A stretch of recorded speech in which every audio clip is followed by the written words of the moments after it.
So sa video to ay gusto ko lang ipakita kung gaano na kahaba yung balbas. So ngayon lang din naghaba ng ganyan kahaba yung aking balbas.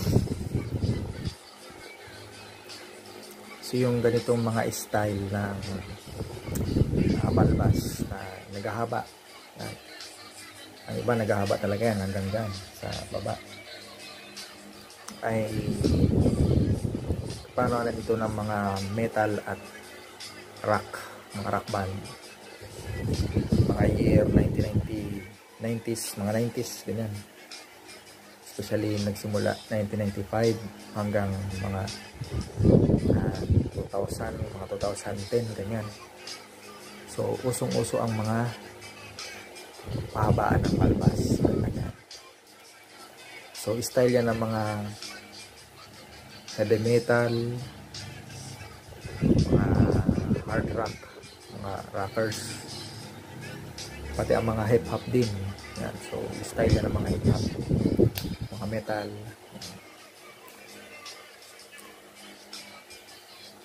So kapag mahaba, ayan, parang pagkapakita ng pagiging lalaking lalaki at astig.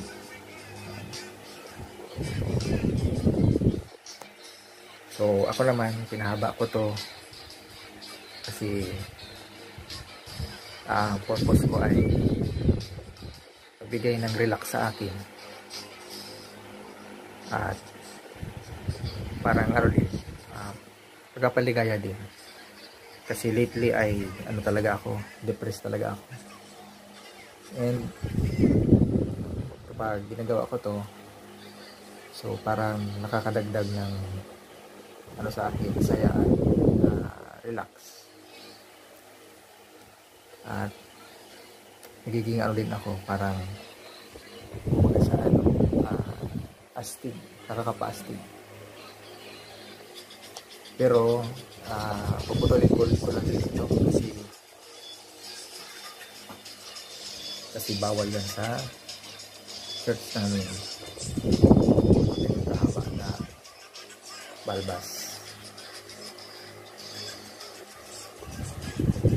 So nakakadumi kasi ito sa mukha ng lalaki.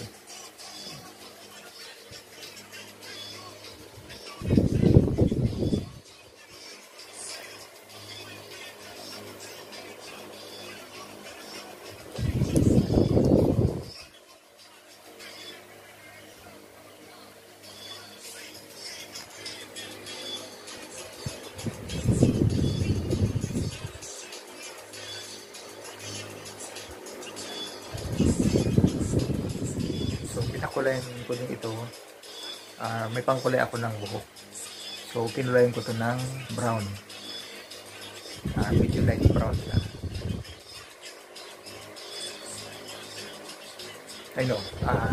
dark brown, so medyo dark brown lang ito.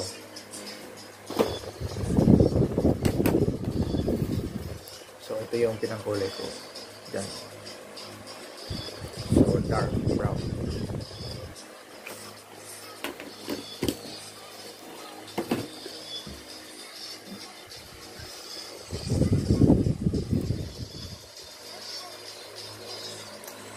Okay.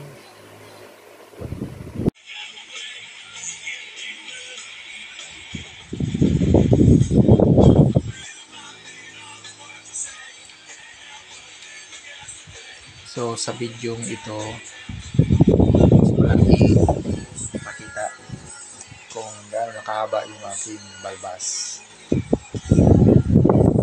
So itong ganitong style ay style ng mga rockstar or metal band. So kasagsagan na nag-uuso ang ganito, mga mahaba ito ay mga year 1995 2005 hanggang 2010. Hanggang ngayon, may mga ganito pa rin ng mga nagpapahaba ng balbas. So, sa akin, so naghaba na siyang ganyan. I think mga more than 1 inch. So, ako naman nagpahaba ako nito kasi ito yung isang parang nagbigay sa akin ng relax.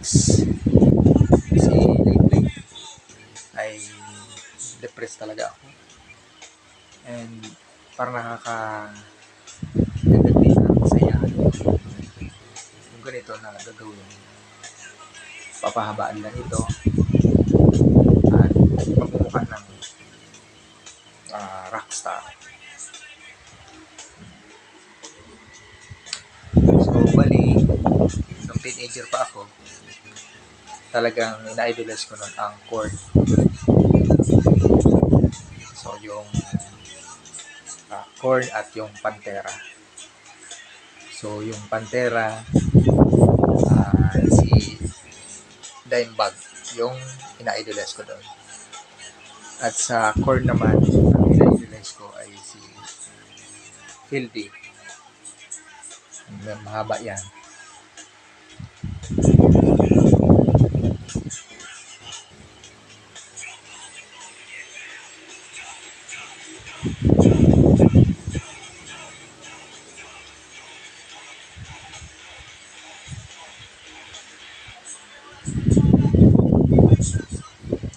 At ito, papaputol ko.